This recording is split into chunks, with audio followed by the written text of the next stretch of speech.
Hello students, good morning. Today we will teach exercise 5.2 AP. Now I am taking some questions.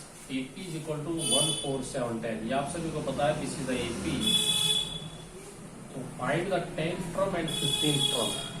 आज हम सीखेंगे कि कोई भी AP कैसे बनानी है और एपी की कोई भी टर्म्स कैसे निकालनी है, चाहे 10th term, 15th term, 50th term, last term, इनको निकालना सीखेंगे आज की वीडियो में। तो हियर सबसे पहले जब भी आपको एपी दी जाती है तो सभी को एक चीज का ध्यान रखना है, उसमें आपने दो चीज निकालनी है, ए और डी। ये आपका सबसे फर्स्ट क्वेश्चन होगा। First term is called A is equal to 1 और d का फार्मूला मैंने आपको पहले ही बताया था, a2 minus a1। a2 is 4 minus 1 is equal to 3। सबसे पहले आपको दो चीजें निकालनी होती है जब भी कोई एपी दे दे, a और d। a आ गया 1, d आ गया 4 माइनस 1 3। अब हमने निकाले 10th टर्म। 10th टर्म को हम बोलते हैं, मैंने आपको पहले भी कहा था, 10th term is equal to a10। 10th term का मतलब क्या है, a10। और a10 का फार्मूला मैंने आपसे बताया था, a प्लस 9d। जितनी टर्म्स निकालनी है उसका एक कम d होता है। 10 निकालनी है तो 9d, 15 निकालनी है 14d, 50 निकालनी है 49d। a प्लस सम रहेगा तो इससे सोल्व करो। a की value 1, 9 into D is equal to 3, 1 plus 27 is equal to 20। ये हमारी हुई 10th टर्म। तब 15th टर्म निकालनी है। 15th टर्म का फार्मूला वही रहेगा, इसको हम बोलते हैं A15। A15 का फार्मूला होगा a प्लस 14d। a की वैल्यू 1, d की value 3, 1 plus 42 is equal to 43। कोई भी टर्म्स निकालनी हो सबसे पहले आपको ये चीज आनी चाहिए, एपी दे रखी है तो दो चीज उसमें से नोट कर लो, ए एंड डी। कोई भी टर्म निकालनी है तो फार्मूला रहेगा ए प्लस 50 निकालनी है 49d, 100 निकालनी है 99d, 20 निकालनी है और ए प्लस सम रहेगा। ओके, इस फार्मूले से हम जो है हमारा ये निकालेंगे। Now I am taking some more questions, that is A और डी आपको दे रखी है। well,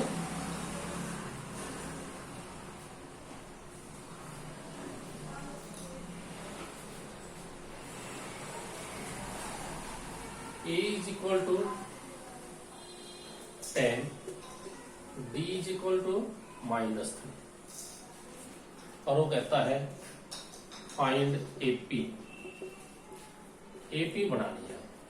यदि हमारे पास ए और डी हो तो एपी कैसे बनेगी। यदि ए और डी है तो एपी कैसे बनानी है, देखिए उसके दो फार्मूले हैं।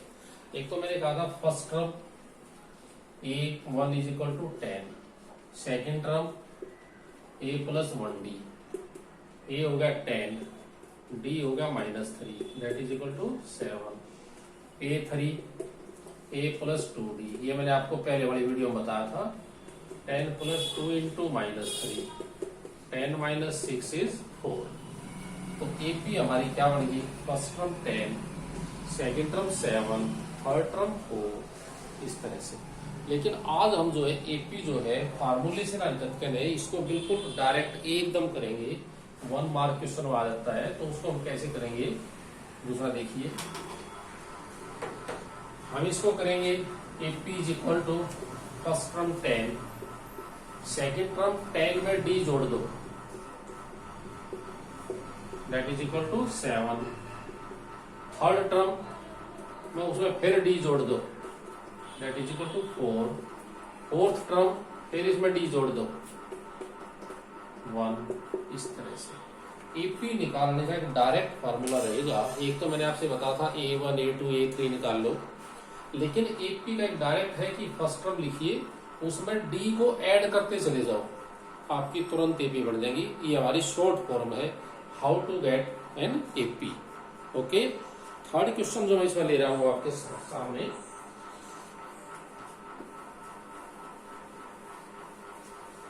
ये सब आपको इंट्रोडक्शन दे रहा हूं मैं, ये ध्यान रखिए।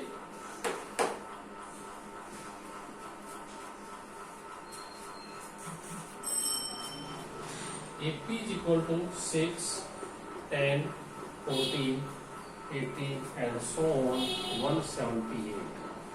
तो उसने हमारे को एक AP दे दी। बहुत ही आपकी इंपॉर्टेंट चीज है कि किसी भी एपी में हमने ये बतानी है। कोई बच्चा तो कहेगा कि इसमें कितनी टर्म्स है, मतलब 1 2 3 4 5 टर्म्स नहीं है, बीच में डैश है, तो कहता है इस एपी में कितनी टर्म्स है। तो जब भी हमने हाउ मेनी टर्म्स का मतलब होता है how many terms are in this AP, इसका मतलब है हमारे को n निकालना है। जब भी ध्यान रखिए, जब भी टर्म्स निकालनी है तो उसका मीनिंग क्या रहेगा, हमारे को n निकालना है, ये ध्यान रखिए। तो एपी हमारे को उसने दिया है, तो मैंने दो चीज आपसे पहले कहा था, ए और डी लिख दो। A is equal to 6, D is equal to A2 minus A1, 10 minus 6 is 4। ये दो चीज तो तुरंत लिखो, ए और डी। अब हमने निकालना है n, इसमें कितनी टर्म्स है। ये टर्म्स के लिए हम कैसे निकालेंगे, इसको हम क्या बोलते हैं, मैंने आपको पहले ही बताया था। This is called last term, that is an। ये ध्यान रखिए, जब भी टर्म्स निकलेंगी कितनी टर्म्स है, तो आखिरी टर्म्स को हम an बोलते हैं। तो an इज 178। इसका फार्मूला मैंने आपसे लिखा था, वही फार्मूला a प्लस a कम n माइनस 1 इंटू डी। जैसे मैंने 150 का बोला था ना, A50 is equal to A plus 49। 49 का मतलब होता है 50 में से एक कम कर दिया, तो n माइनस 1 इंटू डी। इसकी वैल्यू पुट कर दो, इक्वेशन सोल्व हो जाएगी। A कितना 6, n निकालना है, D 4 is equal to 178। 6 plus bracket solve करो, 4n minus 4 is equal to 178। 4n is equal to 178 minus 6 plus 4. 4n is equal to 176. n is equal to 176 by 4.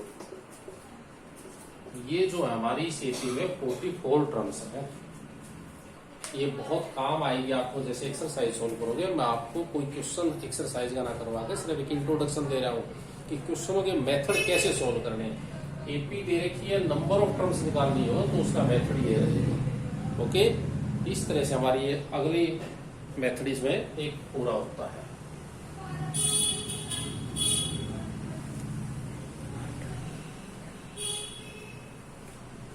Now I am taking one more question.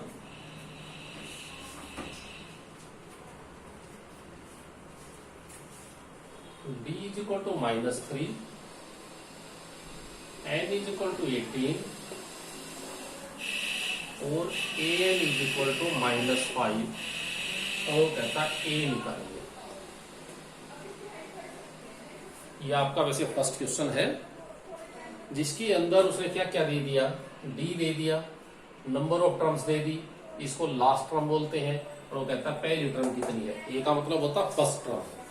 देखिए निकालना कैसे है, निकालने के पास हमारे पास दो फार्मूले हमारे पास। एक तो डी का फार्मूला है A2 माइनस A1, एक तो यहां से निकल सकता है, एक फार्मूला इसका है, एक यहां से निकलेगा। चेक कर लेते हैं, इसका फार्मूला होता है A2 माइनस A1, यहां से निकल जाएगा, नहीं निकलेगा। इससे निकालो, an is equal to minus 5, formula लगाओ, a plus n minus 1 into D. A हमने निकालना है, हमारे पास है नहीं, n कितना है 18 माइनस 1 डी माइनस 3, यहां से निकल जाएगा क्योंकि 1 वेरिएबल का क्वेश्चन बन गया। a प्लस 17 गुणा में माइनस 3, a माइनस 51 उधर ले जाओ, a is equal to minus 5 plus 51, a is equal to 46। तो अब आपको जो भी कोई चीज करनी है, फर्स्ट क्वेश्चन है, सेकंड है, थर्ड फिलअप्स हैं, उनको कैसे सोल्व करना है कि आपका ये मेथड रहेगा कि कोई भी आपको 2-3 चीजें दे देगा, उसमें से एक निकलवा लेगा। किसी क्वेश्चन में एन दे दिया, डी निकलवाना पूछ लेगा। मेथड यही रहेगी। ओके, इस तरह से आपने इसको सोल्व करना है।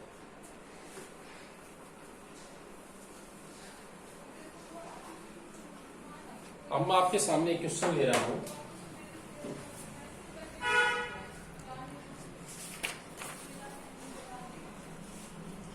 कुछ फिलअप्स हैं, वो कहता है फिलअप्स भरिए। इनको कैसे फिल करना होता है? देखिए, इसको फर्स्ट टर्म बोलते हैं, या सेकंड, या थर्ड, या फोर्थ। इसको क्या बोलते हैं? Second term. 8 is equal to 13, ये है fourth term. A4 is equal to 3। देखिए, जब भी फिलअप्स भरने हैं तो आपको क्या करना है, जो टर्म्स दे रखी है उनको पकड़ लो। ठीक है, बोला जी निकालना है क्या उसमें? सिर्फ आपको डी निकाल के लाना है। क्या निकालना है? डी। इसका formula a plus 1d is equal to 13, equation number 1। a plus 3d is equal to 3, equation number 2। ये हमने थर्ड चैप्टर में दोनों इक्वेशन सोल्व करनी सिखाई है, उसी तरीके से सोल्व करिए। a plus b 13, a plus 3d, ये second equation, by subtracting minus minus minus minus 2d is equal to 10, d is equal to -5। मैंने कहा था कि आपको सिर्फ d निकालना है। d कितना आ गया? -5। अब मैंने आपसे कहा था अगली एपी की कोई भी टर्म से उसमें ऐड कर दो। 13 में -5 ऐड करो तो कितना बढ़ गया? 8। ये फिलअप्स आ गया हमारा 8। समझ में आई बात? बोले जी इससे पहले करना हो तो फिर क्या करना है? डी को माइनस करना है, अगर तो उससे पहली टर्म निकालनी हो तो minus D. 13 plus 5 is equal to 18। इस तरह से आपको फिलअप्स भरने हैं। नहीं तो एक दूसरा मेथड और भी है। थर्ड टर्म निकालनी है, a प्लस 2d। ए हमारे पास है नहीं, ए कितना था? ये मेथड ठीक रहेगा। तो मैंने आपसे बोला है कि आप इसको क्या करिए, अगली टर्म फिलअप्स भरना हो तो डी को ऐड कर दो, उससे पहले भरना हो तो डी को माइनस कर दो। इस तरह से थर्ड क्वेश्चन के सारे फिलअप्स आपके कंप्लीट हो जाएंगे। समझ भाई? इस तरह से आपने 5.2 के कम से कम आपके 7-8 क्वेश्चन जो है आपके इन मेथडों से आराम से सोल्व हो जाएंगे। तो आज का काम आपका इतना ही रहेगा। समझ में आई बात? तो आप 5.2 को जो है आप अपने आप सोल्व करोगे, और कोई भी प्रॉब्लम आती है तो जो आपकी नेक्स्ट डे जूम क्लास होती है उसमें आप उसमें पूछोगे। ओके।